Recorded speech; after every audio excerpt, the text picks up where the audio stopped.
So why does taking the magnitude of the cross product of two vectors equal an area? It seems kind of weird, right? The magnitude of two vectors is somehow equal to a flat surface. Well, today we're going to go over the geometric secret that kind of makes it all click. So we also know that when you take the cross product of two vectors, you get a third vector, in this case c. And the magnitude of this vector, this third vector, follows the formula, the magnitude of a times the magnitude of b times sine theta, where theta is the angle between a and b. Now, a lot of textbooks make the claim that this is equal to the area of the parallelogram formed by A and B, but I've rarely seen it actually derived. So let's go ahead and derive it for ourselves. Okay, so here's a parallelogram, and just say this is vector A, and this is vector B. So this is the parallelogram formed by A and B.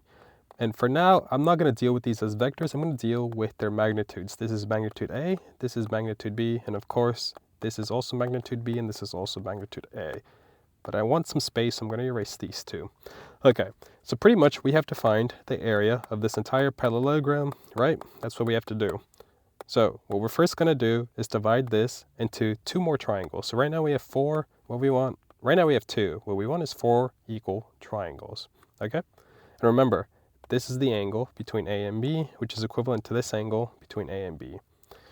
And what we're going to do is focus on this triangle, number one. All we're going to do is solve the area for triangle number one, which we can then multiply by 4 to obtain the total area. So let's go ahead and just look at triangle number one separately.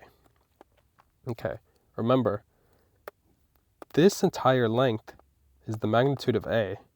So when we divide it by 2, it gets us the base for this triangle, which would be this one down here, okay?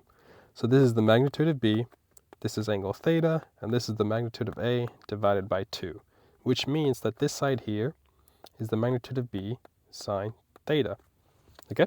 I hope that makes sense. And of course, the area for any triangle, let's call this area 1 for triangle 1, is equal to the base times the height divided by 2. In this case, our base is the magnitude of A divided by 2.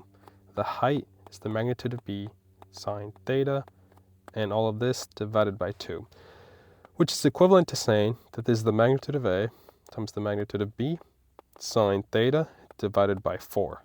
All I've done is I moved this 2 down here. Okay, now remember, the total area of the parallelogram is this area times 4, because all these triangles are the same and there's 4 of them.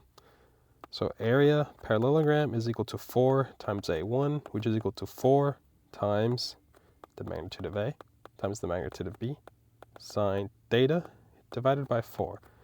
Therefore, these 4's just cancel out, and the area of the parallelogram is equal to A B sine theta, which is the magnitude of a resulting vector. So now that we know the magnitude of the resulting vector, we should of course be asking ourselves, well, in what direction does it point? And that's where the right-hand rule for vectors comes in.